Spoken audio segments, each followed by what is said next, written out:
Shalom semuanya. Ini renungan dari Kejadian 10 ya. Daftar bangsa-bangsa keturunan Sem, Ham dan Yafet ya.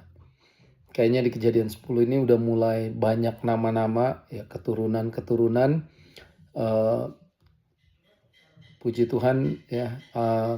Semoga kita nggak boring ya, nggak membosankan. Padahal ini sebenarnya menarik banget. Setelah saya baca tadi menarik gitu loh. Kita lihat pertama ayat 1. Inilah keturunan Sem, Ham, dan Yafet, anak-anak Nuh. Setelah air bah itu lahirlah anak-anak lelaki bagi mereka. Nah, mereka datang ke Bahtera nggak punya anak ya. Setelah air bah baru lahirlah anak laki-laki bagi mereka, dan kita tahu di sini ini luar biasa ya. Tuhan melakukan restart ya, mulai lagi ya, dan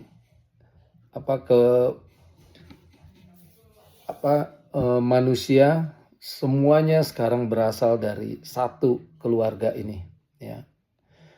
So kita lihat di sini ayat 2, keturunan Yafet ialah Gomer. Nah ini saya ada research beberapa nama ya, dan teman-teman boleh kalau ada mungkin yang kurang tepat ya, karena ini ada di Google semuanya, ada di sejarah juga, boleh komen juga.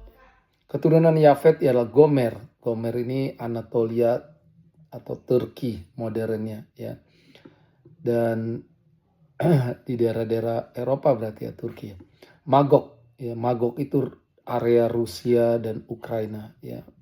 Madai atau Medo ya, Iran ya. Yawan Yunani, Tubal itu Turki Timur katanya. Mesek ya, itu daerah Anatolia juga, Kaukasus. Saya nggak tahu daerah ini di mana, tapi ini di daerah-daerah pinggiran-pinggiran Eropa ya. Dan Tiras atau Tras, Balkan katanya. Jadi kita bisa lihat sini dari keturunannya Yafet ya, kita penyebaran manusia menuju Eropa dan Asia Utara. Ayat 3, keturunan Gomer ialah Askenaz, Rifat, dan Togarma ya. Keturunan Yawan ialah Elisa. Elisa ini saya research, ini kepulauan Yunani. Tarsis kemungkinan Spanyol. Orang Kitim ini Siprus, dan orang Dodanim ini katanya wilayah Laut Aegea. Ayat 5, dari mereka inilah berpencar bangsa-bangsa daerah pesisir. Itulah keturunan Yafet ya, bangsa-bangsa pesisir ya. Masing-masing di tanahnya dengan bahasanya sendiri menurut kaum dan bangsa mereka. Nah, sekarang kita lihat nih sesuatu yang menarik, bahasa sudah mulai beragam ya. Nanti di pasal 11 saya baca udah ya, cerita menarik tentang Menara Babel ya. Dan kita lihat keberagaman sekalipun ya berkembang ini di bawah rencana Allah. Ada kedaulatan Tuhan yang mengkontrol semuanya, nggak kebetulan. Keturunan Ham ialah Kus atau Sudan, Ethiopia ya, Misraim itu Mesir, Put, Libya dan Afrika Utara, dan Kanaan. Kanaan ini tanah perjanjian ya. Israel, daerah Palestina sekarang juga itu, Lebanon ya. Terus jadi kita bisa lihat ya, bangsa-bangsa sekitar Israel masa depan itu udah diperkenalkan sejak awal ya. 7, keturunan Kus ialah Seba ya, ini ada Ratu Seba nantinya ya. Kus ialah Seba, Hawila, Sabta, Raima, Sabteka. Nama-namanya semakin susah. Anak-anak Raima ialah Sheba dan Dedan. Kus memperanakan Nimrod. Nimrod dialah yang mula-mula sekali orang yang berkuasa di bumi. Ia seorang pemburu yang gagah perkasa di hadapan Tuhan, sebab ia dikatakan orang seperti Nimrod, seorang pemburu yang gagah perkasa di hadapan Tuhan. Ini Nimrod ini menarik nanti di pasal-pasal berikutnya ya, di mana Nimrod orang pertama membangun satu kubu kerajaan ya dalam Alkitab, Dan seperti firman Tuhan bilang, dia orang yang berkuasa di bumi, ya, gagah perkasa di hadapan Tuhan, ya. Jadi kalau kita lihat kan raja-raja kuno zaman dulu ya sering berburu, saling mengalahkan ya sebagai simbol kekuasaan. Dan kita lihat ya bagaimana nanti ini semua menuju kemuliaan diri sendiri ya. Mula-mula kerajaannya terdiri dari Babel, Erek, dan Akkad. Semuanya di tanah Sinear. Ya, ini wilayah Irak sekarang kemungkinannya. Ayat 11, dan negeri itu dari negeri itu ia pergi ke Asyur. Wow. Ini Nimrod pergi ke Asyur lalu mendirikan Niniwe, Rehoboth Ir, Kalah, dan Resen di antara Niniwe dan Kalah. Itulah kota besar itu. Ini ini yang kalau sekarang kita tahu ini wilayah Irak ya. Dan nantinya ada kerajaan besar namanya kerajaan Asyur ya. Dan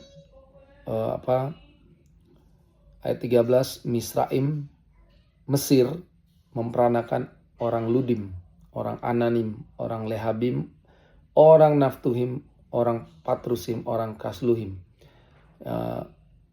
Katanya kalau Kasluhim ini Filistin ya, nantinya Filistin itu musuhnya Israel waktu Israel perang ya.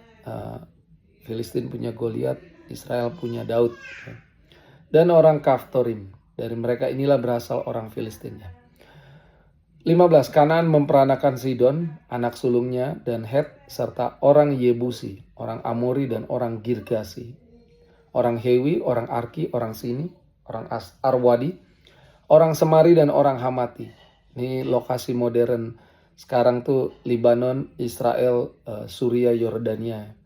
Kemudian berseraklah kaum-kaum orang Kanaan itu, ya, tambah melebar, ya. Ayat 19, daerah orang Kanaan adalah dari Sidon ke arah Gerar sampai ke Gaza, ya, ke arah Sodom, Gomora, Atma, dan Zeboim sampai ke Lasa. Ya, itulah keturunan Ham menurut kaum mereka, menurut bahasa mereka, menurut tanah mereka, menurut bangsa mereka. Ya, jadi kita lihat sini masyarakat manusia sekarang udah kelihatan terstruktur, ya, lebih terstruktur. Ayat 21, lahirlah juga anak-anak bagi Sem. Garis Sem ini di sini menjadi penting banget ya. Secara rohani ya, karena kita tahu Abraham berasal dari garis ini ya. Bapak semua anak Eber serta abang Yafet. Wah, lucu juga dibilang abang Yafet. Dari nama Eber kemungkinan ini saya ada beberapa interpretasi, katanya Eber itu Ibrani ya, bahasa Inggrisnya Hebrew ya. 22, keturunan Sem ialah Elam atau Iran, Asyur atau Irak, Arpaksad atau Mesopotamia. Ya, ingat Mesopotamia, ingat ceritanya Abraham ya. Terus Lud ya, dan Aram, Suria juga. 23, keturunan Aram ialah Us, Hul, Geter, dan Mas. Arpaksad memperanakan Sela dan Sela memperanakan Eber. Bagi Eber lahir dua anak laki-laki. Nama yang seorang ialah Peleg. Ya. Sebab dalam zamannya bumi terbagi. Ya, wow. Bumi terbagi, gimana ya caranya? Itu saya pikir-pikir bumi terbagi ya. Dan Peleg ini nantinya akan menuju garis keturunannya Abraham ya. Jadi ada yang bilang Peleg ini, kita tahu nanti pas kita baca sampai Abraham ya lahir dari garisnya Peleg ya, nenek. Jadi ini kayak nenek moyangnya Abraham. Kenapa di bumi terbagi ya? Mungkin karena peristiwa nanti akan kita baca Babel ya, dimana situ nanti ada pembagian bangsa dan bahasa. Dan nama adiknya ialah Yoktan. Yoktan memperanakan Almodad, Selef, Hazar Mawet, dan Yerah. Hadoram, Uzal, dan Dikla. 28, Obad, Abimael, dan Sheba. Ofir, Hawila, dan Yobab. Itulah semuanya keturunan Yoktan. Ya. Ini dibilang katanya nih keturunan, ini suku-suku orang Arab awal. Ya.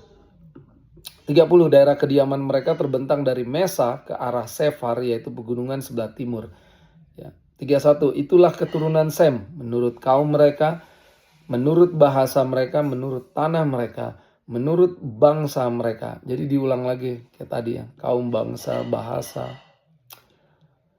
32, itulah segala kaum anak-anak Nuh menurut keturunan mereka, menurut bangsa mereka, dan dari mereka itulah berpencar bangsa-bangsa di bumi setelah air bah. Wow, ya, sangat menarik ya, bahkan semakin menarik cerita ini ya. Mungkin ada pertanyaannya, kok bisa sih satu keluarga itu bisa berpencar ke seluruh dunia ya. Saya yakin ini semua kontrolnya Tuhan ya, kedaulatan Tuhan ya, melalui pertambahan dan pertambahan penduduk yang tersebar ya. Ini luar biasa ya, karena emang perintah Tuhan supaya penuhilah bumi ya. Dan Kejadian 10 ini menarik banget ya. Keturunannya nanti semakin mengerucut ya, dari Sem, karena yang diperlukan adalah garis keturunan yang nanti akan memimpin ke Mesias, yaitu Tuhan Yesus ya. Dan kita bisa belajar bahwa Tuhan itu berdaulat sekalipun atas geografi sekalipun ya. Kita bisa lihat bangsa-bangsa itu bisa pindah dan menyebar. Ini nggak kebetulan ya. Dan pastinya Tuhan itu mengasihi semua bangsa ya. Bahkan sebelum Israel dipilih ya, semua bangsa udah dicatat dalam firman Tuhan ya, bahwa Tuhan itu memperhatikan mereka juga ya. Dan pemilihan Israel nantinya ya bertujuan untuk bisa jadi berkat ke semua bangsa ya. Dan apalagi yang tadi kita baca, bagaimana seluruh isi bumi ini, saya, teman-teman semuanya ya, itu berasal dari satu keluarga ya. Jadi wow, luar biasa ya. Nanti di pasal-pasal berikutnya kita akan melihat semakin menarik lagi ya. Baik itu pas kita tahu cerita Abraham lagi ya, 2 pasal ke depan. So very very interesting ya. Itulah dia Kejadian 10 ya. Semoga teman-teman tidak mendapati bacaan Kejadian 10 itu sesuatu yang susah ya. Sekarang udah ada Google, kalau mau tahu Magog di mana, Google aja ya. Nanti Magog itu muncul terus di Perjanjian Lama, bahkan Perjanjian Baru ya. Di Wahyu juga ada perang Gog dan Magog ya. Luar biasa. Oke, itu aja. Kiranya Tuhan memberkati kita semua, dan sampai ketemu di Kejadian 11.